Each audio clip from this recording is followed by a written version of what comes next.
Le DAF Fresh Morning, c'est 104.5 tonnes de bonne humeur. Tous les matins sur Urban FM. La meilleure radio de la capitale. La meilleure radio de la capitale.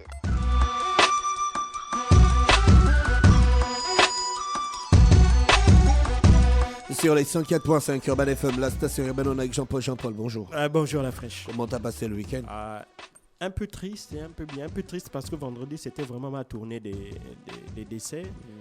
J'avais trois connaissances qui étaient décédées il y a à peu près 15 jours, quand on prend les trois. Et puis, malheureusement, les trois corps sont sortis le même jour. Donc, c'est vraiment une journée de vendredi. La journée était très triste parce que quand vous avez des décès en décès, bon, c'est pas facile. Et puis, bon, samedi, j'ai fait une petite balade dans l'Hippoville.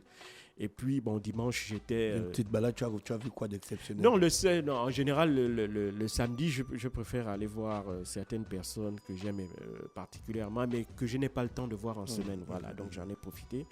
Et puis, le dimanche, c'est ma journée télévision, série. Et là, tu as découvert quoi? La Défense Lincoln. C'est une série qui est sur Netflix. Ah ouais, j'ai vu. Voilà, c'est vraiment... L'avocat qui devient justicier exactement, finalement. Exactement. Voilà, donc c'était ça en fait mon week-end. D'accord, alors l'actualité internationale nous emmène aussi. Aujourd'hui, on va essayer de comprendre en fait le remaniement qui a eu lieu il y a une dizaine de jours en République démocratique du Congo, puisque dans ce pays, évidemment, il y a des entrées, il y a eu un remaniement par Félix Tshisekedi Tshilombe pour préparer évidemment les élections générales qui auront lieu en décembre prochain, dont l'élection présidentielle. Alors donc décembre, c'est pas long. Il a déjà fait 5 ans. Oui, il a fait 5 ans, il est là depuis 2018. Et donc, il faut préparer l'élection présidentielle. Et donc, Félix Tshisekedi, qui est quand même un fin tacticien, au début, lorsqu'il a pris les rênes de la République démocratique du Congo, déjà à l'international, il était très peu connu, personnellement. Il était bien entendu le fils d'Étienne Tshisekedi, qui est une figure emblématique de l'histoire et de la politique congolaise, mais lui-même, les gens ne le connaissant pas, on était un peu dubitatif quant à sa capacité à gérer le plus grand pays francophone et l'un des plus grands pays du continent africain. Bref, il a montré au cours de ces 5 ans qu'il est passé par des phases de haut et de bas. Et évidemment, au moment où on amorce cette dernière ligne droite avant les élections présidentielles qui auront lieu en 2023, là, en décembre prochain, eh ben, Félix Tshisekedi est un peu dans le creux de la vague. Pourquoi? Parce que, évidemment, il y a un problème, il y a la situation économique qui touche le pays. Après 2 années de Covid, le pays a du mal à redémarrer. Et le pays subit un peu, de manière indirecte, les effets liés à la crise en Ukraine. Ça, c'est la première chose. La deuxième chose, il y a une crise sécuritaire dans l'est de la République démocratique du Congo avec le mouvement du M23 que son gouvernement accuse d'être parrainé, soutenu, financé par le Rwanda. Et donc, évidemment, il faut savoir que depuis entre décembre et maintenant, selon l'Organisation des Nations Unies, on a à peu près 700 personnes qui ont été tuées dans cette région et à peu près des quelques dizaines de milliers de déplacés. Donc, ça, c'est la deuxième épine qui traîne dans les pieds de Félix Tshisekedi.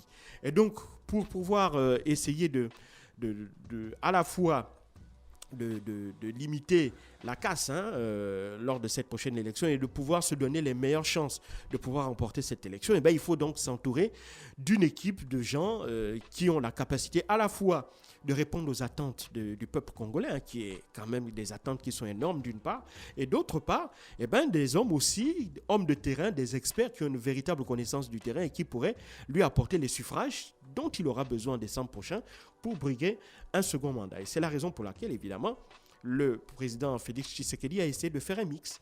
Et donc, pour le moment, évidemment, il a gardé sa confiance auprès de certains ministres qu'il considère comme étant des proches, des gens de confiance. Et puis, évidemment, il a fait un peu de stratégie politique pour pour accueillir d'autres ministres. Et ces nouveaux ministres-là, semble-t-il, lorsque l'on regarde l'ossature du gouvernement congolais, on voit qu'on a laissé la place prioritairement à l'expérience. D'abord l'expérience. Mais il faut savoir que globalement, son gouvernement reste quand même un gouvernement de très large ouverture avec 57 membres, dont 5 vice-premiers ministres, 11 ministres d'État, 29 ministres et 12 vice-ministres. Alors, bien évidemment, le Premier ministre Jean-Michel Sama Lukonde a gardé la confiance du président et donc il a conservé la primature. Et évidemment, parmi d'autres hommes politiques qui ont également conservé leur place. Il y a aussi bien Christophe Lutulunda et Jean-Pierre Liot qui ont conservé leur poste au ministère des Affaires étrangères et à la fonction publique. On a Peter Kazadi qui est membre du parti d'Étienne Tshisekedi, qui a lui été nommé vice-premier ministre, notamment chargé de l'intérieur et de la sécurité. Il faut aussi savoir que d'autres membres du gouvernement, en l'occurrence Julien Paluku, comme je le disais, lui aussi a conservé son portefeuille au ministère de l'Industrie. Nicolas Kazadi, lui, a conservé le portefeuille des Finances. Aimé Boji a conservé celui du budget. Patrick Mouyaya, lui, il a conservé le porte-parole du gouvernement. Mouindo Gandhi a gardé l'enseignement universitaire et Pius Mouabilou a gardé le ministère en charge de l'urbanisme. Par contre, on a deux entrées très importantes dans ce gouvernement, à savoir Jean-Pierre Bemba et Vital Kamerhe. Jean-Pierre Bemba. Oui, Jean-Pierre Bemba, ancien vice-président de 2003 et 2006 de RDC.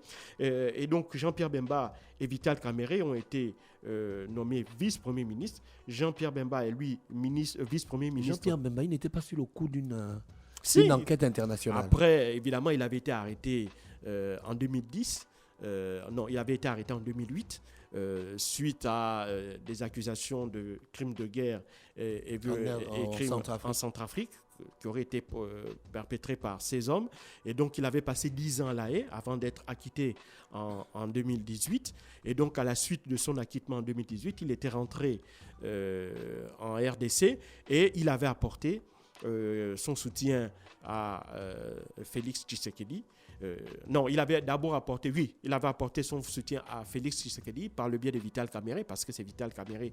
On se rappelle lorsque l'opposition à l'époque s'était retrouvée à Bruxelles pour essayer de s'accorder sur une candidature unique, eh bien Jean-Pierre Bemba et Vital Kamerhe au dernier moment avaient décidé de ne pas soutenir M. Fayoulou et de plutôt soutenir Félix Tshisekedi qui par la suite avait remporté cette élection présidentielle-là. Et donc Jean-Pierre Bemba, durant les 4 premières années, était resté un peu en retrait de la vie politique, c'est normal. Après 10 années passées à La Haye, il fallait quelque peu qu'il se ressource auprès des siens. Et donc, il avait décidé de se mettre un peu en retrait. Et puis, évidemment, il y avait aussi, à l'orée de cette élection présidentielle, il y avait aussi la question où certains de ses partisans se posaient la question de savoir quelle serait la position de Jean-Pierre Bemba. Est-ce qu'il allait briguer l'élection présidentielle, comme c'était le cas en 2010, comme c'était le cas en 2005, élection qu'il avait perdue face à M. Kabila, face à Joseph Kabila, ou bien est-ce qu'il allait évidemment essayer de soit mettre en place, essayer de restructurer son parti. Quelles étaient, en fait, à court terme, ses ambitions? Alors, ce qui est clair, c'est que l'on sait déjà qu'il est dans le gouvernement, il est vice-premier ministre en charge de la Défense, et donc il va soutenir Étienne Tshisekedi. Et puis, la deuxième chose qui joue un peu en sa faveur, c'est le portefeuille qu'on lui a accordé. Il ne faut pas oublier que durant la période où il était vice-président de la RDC sous Joseph Kabila, sous la mandature un président 1+4, donc un président et 4 vice-présidents, il avait aussi la charge de la défense. Et Jean-Pierre Bemba donc, est quelqu'un qui connaît particulièrement bien ce ministère-là. Et donc, il aura pour mission notamment de remettre d'abord de l'ordre au sein des forces de défense congolaises qui sont accusées d'incapacité à résorber justement la menace sécuritaire qui plane dans la zone du Kivu. Alors, d'un côté, on a le président Félix Tshisekedi qui lui estime que le gouvernement met des moyens adéquats à la disposition de l'armée pour lui permettre de faire face d'honorer ses missions et donc de lutter contre l'insécurité, notamment contre le mouvement M23 dans le Kivu. Mais on voit des plaintes qui remontaient de la part des soldats au front qui disaient qu'ils ne voyaient pas. Évidemment, ils ne voyaient pas la matérialisation des ressources que le président mettait à leur disposition. Il manquait d'équipement. Et donc, tout ça faisait qu'ils avaient du mal à lutter contre le mouvement M23. Et donc, la première mission de Jean-Pierre Bemba sera de réorganiser l'armée qu'il connaît bien, puisqu'il avait dirigé entre 2003 et 2006. Et lui-même, en tant qu'ancien chef de guerre, évidemment, il sait un peu, il connaît un peu toutes ces questions liées à l'approvisionnement en armes, l'organisation logistique d'une force armée, etc. Donc, il a une expérience déjà en la matière. Et puis, il y a un autre élément qui unit Jean-Pierre Bemba et Etienne Tshisekedi, c'est leur rejet viscéral du président rwandais Paul Kagame, qu'ils estiment, qu'ils accusent d'être les instigateurs de tous les troubles que l'on peut observer, notamment dans la région du Kivu. Donc, l'ennemi de mon ennemi étant mon ami, et donc, l'ennemi de mon ami étant mon ennemi, je crois que, évidemment, ces deux personnalités-là se sont retrouvées aussi sur ces questions-là de comment mettre un terme à ce qu'ils jugent comme étant l'influence néfaste de Rwanda en République démocratique du Congo. Et puis, la deuxième personnalité qui fait son entrée en tant que vice-premier ministre, chargé de l'économie, c'est Vital Kamerhe. Alors, on se rappelle ici de Vital Kamerhe, qui était le premier directeur de cabinet de Félix Tshisekedi lorsqu'il est devenu président. Et puis, on se rappelle des 100 jours du président, le programme des 100 jours, durant lesquels 100 millions de dollars à peu près avaient été mis à la disposition de Vital Kamerhe pour lancer un certain nombre de grands projets qui devaient mettre en avant la nouvelle vision du nouveau président congolais. Alors, on sait comment, par la suite, ça s'était terminé. Il avait été accusé de malversation par la justice congolaise et de détournement des deniers publics. Il avait été jugé en 2020 à 20 ans de réclusion criminelle. Puis, évidemment, cette condamnation avait été annulée en appel puisque la justice avait estimé que Vital Kamerhe était donc innocent des accusations en 2022 qui avaient été portées contre lui. Et donc, libre et totalement blanchi.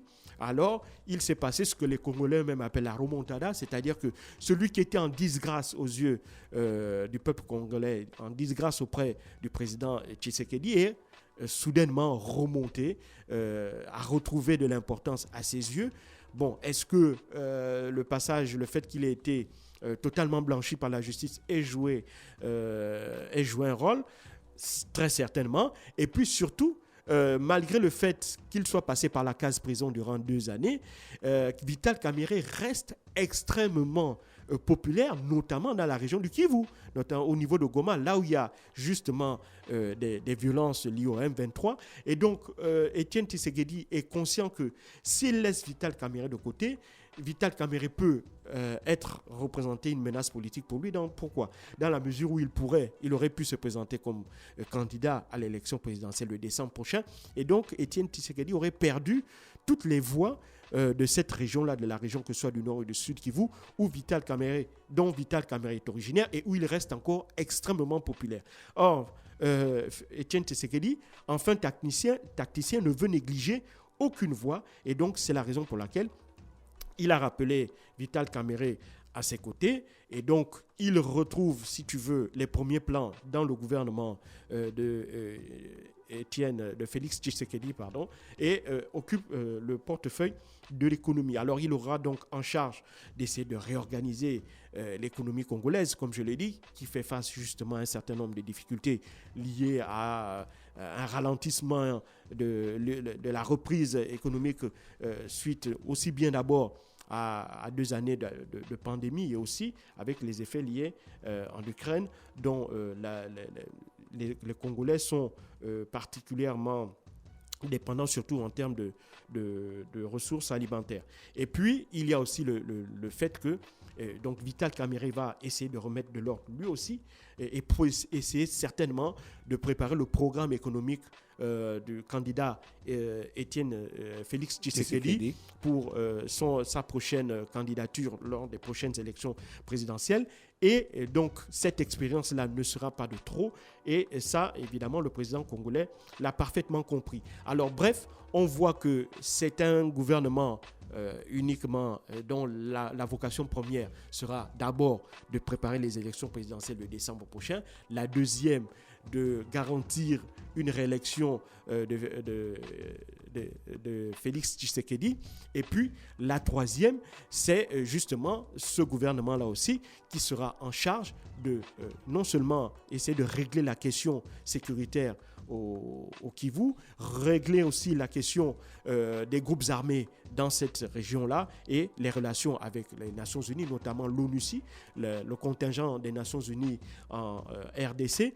Et là-bas, évidemment, toutes ces questions-là sécuritaires vont être d'abord le nœud des actions menées par ce gouvernement-là, suivi du problème suivi évidemment des questions économiques et enfin évidemment des questions politiques avec la réélection, avec la prochaine candidature à la prochaine élection présidentielle. Bref, voici en quelques mots ce que l'on pourrait dire sur ce remaniement gouvernemental en RDC. Merci Jean-Paul avec nous ce matin sur les 104.5 Urban FM, la station urbaine dans le The Fresh Morning. Jean-Paul qui revenait sur l'actualité internationale. Restez connectés.